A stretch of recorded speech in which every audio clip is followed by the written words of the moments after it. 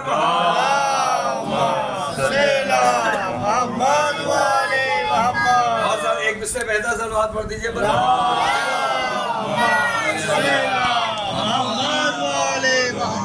جناب یعقوب پہ آ جائیے تو جناب یعقوب کے بیٹے جناب یوسف کو چھوڑ کے نافرمان تھے. بھائی آپ غور کر رہے ہیں نا. اگر آپ اور بھی آگے بڑھیے تو جناب یونس پر آ جائیے تو جناب یونس کے چند ساتھیوں کو چھوڑ دیجئے تو باقی سب کے سب صحابی نافرمان تھے. تو پتا چلا کہ یہ سب کے سب نبی کامل تو تھے مگر اکمل نہیں تھے. کامل تھے مگر اکمل نہیں تھے. بھائی غور کریے گا کامل اور اکمل میں فرق ہوتا ہے. یہ سب کے سب کامل تھے. تو اب آپ سوال کریں گے کہ آخر اکمل کہاں ڈھونڈا جائے تو میں آپ کو جواب دوں گا کہ اگر آپ کو اکمل ڈھونڈنا ہے تو کربلا کی سرزمین پر چلے آؤ. یہاں پر دیکھو گے کہ جیسا باپ ہے ویسا ہی بیٹا ہے, جیسا بھائی ہے ویسا ہی دوسرا بھائی ہے, جیسا شوہر ہے ویسی ہی زوجہ ہے. جان سلوات پڑھیے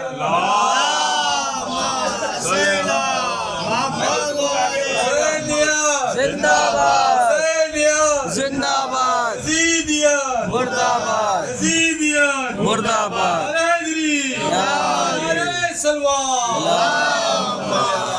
کربلا کی زمین پر آ جائیے سب کے سب اکمل ملیں گے سب کے سب, کیونکہ جیسا شوہر ویسی زوجہ, جیسا بیٹا ویسا باپ, جیسا بھائی ویسا ہی دوسرا بھائی. بھائی غور کر رہے ہیں نا.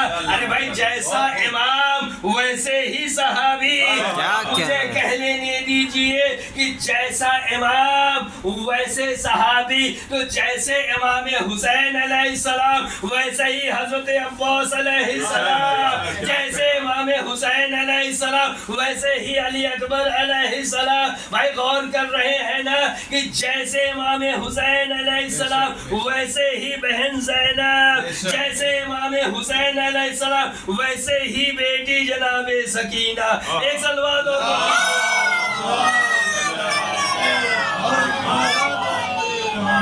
یہ سب کے سب اکمل ہیں. یہ سب کے سب کربلا کے زمین پر امام حسین علیہ السلام نگینے نہیں لائے تھے بلکہ تراش کر نگینے لائے تھے, اور ایسے نگینے تھے کہ جو امامت کی انگشتری میں سما جائیں. صلوات پڑھ دیجیے.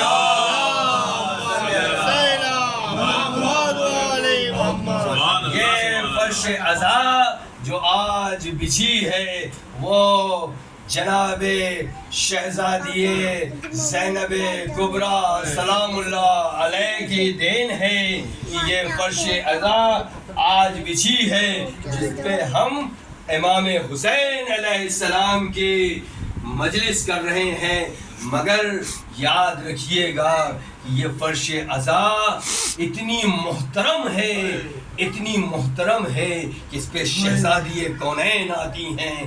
یہ فرش عزا اتنی محترم ہے کہ اس میں ائمہ طاہرین آتے ہیں. یہ فرش عزا اتنی محترم ہے کہ اس پہ تمام انبیاء آتے ہیں. چند جملے آپ کی نظر کرنا چاہتا ہوں. تو لہٰذا شاید بھائی غور کریے گا کہ لہٰذا یہ فرش عزا جب بچھے تو جو بچھانے والا ہو, جو مجلس کا انتظام کرنے والا ہو, جو امام حسین کا فداکار ہو, جو امام حسین علیہ السلام کا عزادار ہو, اسے بھی ویسا بننے کی کوشش کرنا چاہیے. ایسا تو نہیں ہو سکتا ہے کہ ہم اپنے کو امام حسین علیہ السلام کا عزادار کہیں مگر جب ہم زبان کھولیں تو بد کلامی کریں, جب ہم کسی کے ساتھ بات کریں تو بد اخلاق بن جائیں, اگر ہم کسی کی توہین کرنے پر اتریں تو بدتمیز بن جائیں. ایک صلوات پڑھیے.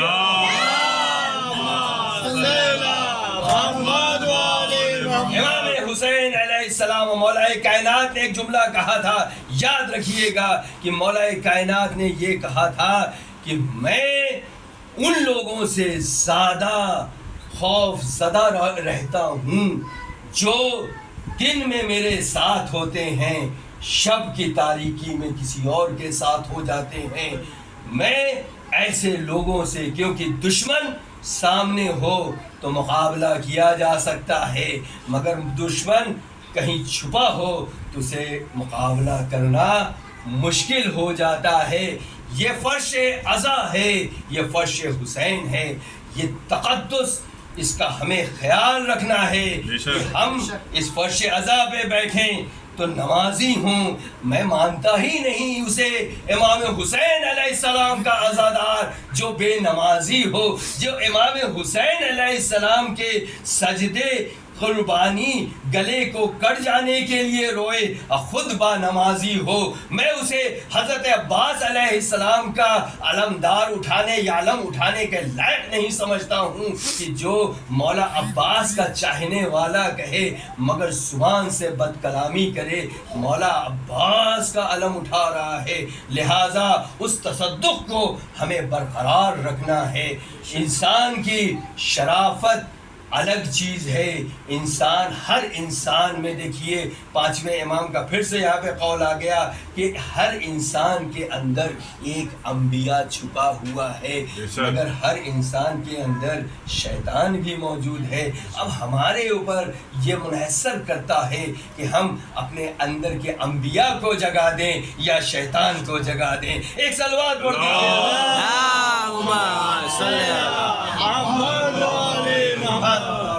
ذکر کر لیا. یہ فرش عزا, اس کی بہت زیادہ ہمیں احترام کرنا چاہیے.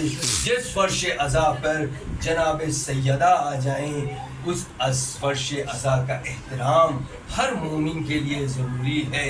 بہرحال یہ ایام عزا چل رہی ہے, فرش عزا بچھی ہوئی ہے. میں چند ذکر کروں گا. امام حسین علیہ السلام جب کربلا کے میدان میں شہید ہو گئے, ام سلمہ ارشاد فرماتی ہیں کہ میں رات میں سوئی تھی کہ میں نے خواب میں دیکھا کہ میں دن میں بلکہ سوئی تھی کہ میں نے خواب میں دیکھا رسول خدا سر برہنہ آئے ہیں اور آنے کے بعد گریہ کر رہے ہیں. میں خواب سے بیدار ہو گئی, میں نے وقت کو دیکھا تو عصر کا وقت تھا, رسول خدا فریاد کر رہے ہیں, اے ام سلمہ تم ابھی تک سو رہی ہو, تمہیں خبر ہے میرا لال حسین کربلا کی زمین پر شہید ہو گیا. ام سلمہ خواب سے اٹھی اور بیان کرتی ہے کہ رسول خدا نے مجھے کربلا کی اس مقام کی خاک دی تھی جہاں پہ تربت امام حسین موجود ہونے والی تھی. اب جب میں نے اس خاک پر نظر ڈالی تو خاک خون میں تبدیل ہو چکی تھی. ہاں عزادارو, ایک واقعہ آپ بہت گریہ کریں گے, مجلس تمام ہونے والی ہے. آپ کی زحمتیں, بلکہ میں رحمتیں کہوں گا, یہ اللہ کی رحمتیں ہیں. یہ فرش عزا آپ اس پر موجود ہیں. واقعہ کوفے کا ہے. عبداللہ ابن عفیق جو کوفے کا رہنے والا تھا, تجارت کے سلسلے میں وہ باہر گیا تھا. جب وہ کوفے میں واپس آیا تو آنے کے بعد کیا دیکھا کہ کوفے کے تمام گھروں کے لوگ موجود نہیں ہیں اور تمام بازار بند ہیں, مرد موجود نہیں ہیں, جنگجو موجود نہیں ہیں, فوج موجود نہیں ہے. وہ اپنے گھر گیا تو اس نے کیا دیکھا کہ اس کی بیٹی ہے.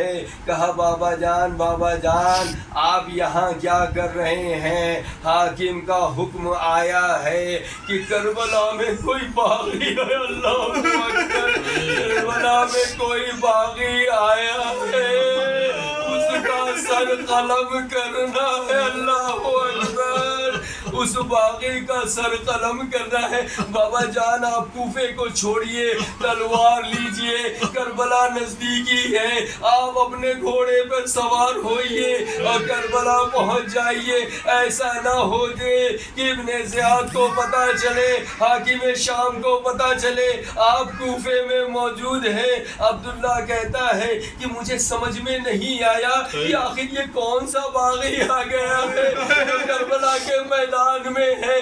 میں نے پھر اپنے گھوڑے کی زین کو کسا, کچھ ضروری سامان رکھا اور ایک تلوار کو اپنے نیام کے اندر رکھا. جب میں چلنے لگا تو میری بیٹی نے کہا اے بابا جان آپ جنگ میں جا رہے ہیں, جنگ میں تو مال غنیمت ملتا ہے نا. اے بابا جان میری خواہش ہے کہ جب آپ جنگ سے مال غنیمت کو پائیں تو اس میں کوشش کریے گا کہ ایک عقیق یمنی مل جائے. مجھے بڑا شوق ہے کہ میں اسے عقیق یمنی کو پہنوں. اس نے کہا بیٹی میں کوشش کروں گا کہ تمہارے لیے عقیق یمنی لے کر آؤں. اب عبداللہ وہاں سے چلتا ہے, جب کربلا کے میدان میں پہنچا تو کیا دیکھا کہ ایک طرف ایک مظلوم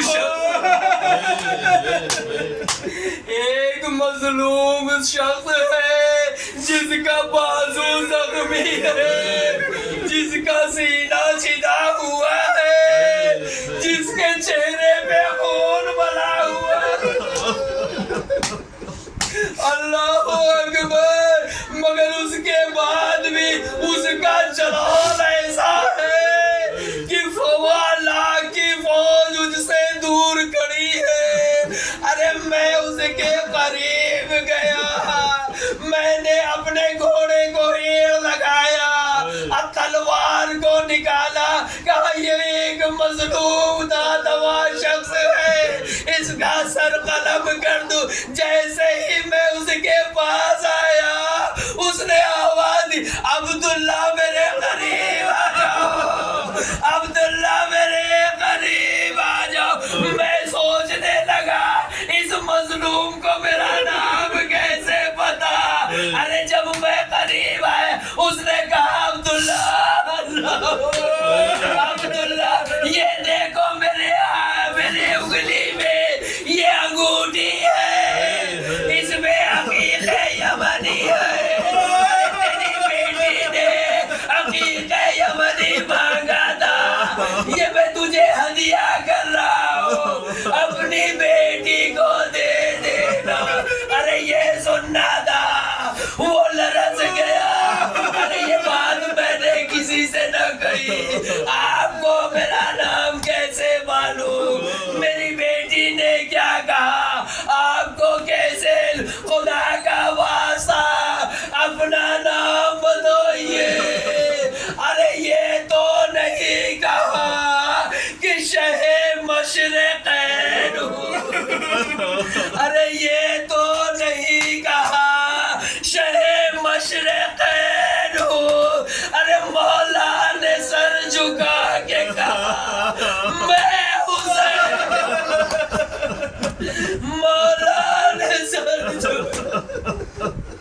مولا نے سر جھکا کے کہا میں حسین. ارے یہ سننا تھا. عبداللہ تڑپ گیا, اے مولا یہ کون سا حسین, کہاں لفظ جگر علی کا حسین, زہرا کے دل کا چین حسین, نبی کے دل کا پارا حسین. ارے یہ سننا تھا. اس نے کہا مولا جب میں آیا تھا میں نے دیکھا کبھی آپ فرات پر جاتے ہیں, اب فریاد کرتے ہیں میرا بھیا ماں, کبھی نشے میں جاتے ہیں کہتے ہیں میرا بیٹا علی اکبر. ارے کبھی خیمے کے پاس آتے ہیں اور کہتے ہیں میرا بیٹا علی اصغر. اے باپ نے کہا ارے میرا شیر دل پا, نہر پر شان کھانے کٹا کر سو گیا، میرا جوان بیٹا علی اکبر سینے پہ برچی کھا کر سو گیا، ارے میرا ششبا علی اصغر تیرے ناوک کھا کر سو چکا۔ ارے یہ سننا تھا، مولا مجھے اجازت دیجیے، مصائب سن لیجیے۔ مولا نے کہا عبداللہ میں بحیثیت باپ تجھے کوفہ واپس بھیج، ارے عبداللہ میں شہید ہو جاؤں گا مگر اس کے بعد میری زینب کے سر سے چادر چھینی جائے۔ اے عبداللہ تم کوفے چلے جاؤ۔ ارے جب زینب کوفے کے بازار میں آئی، اسے ایک چادر دے دینا۔ میری ماں بہنیں بے مخنو چادر، کربلا سے کوفہ، کوفے سے شام، منادی صدا دیتا رہا، آزا زینب سر حسین گریا کرتا رہا۔ سید سجاد نظریں جھکائے ہوئے، توق خاردار بیڑیاں ہیں، زنجیر ہے، تازیانے ہیں، لٹا ہوا قافلہ کوفے سے شام کی جانب روانہ۔ الا لعنت اللہ علی قوم الظالمین۔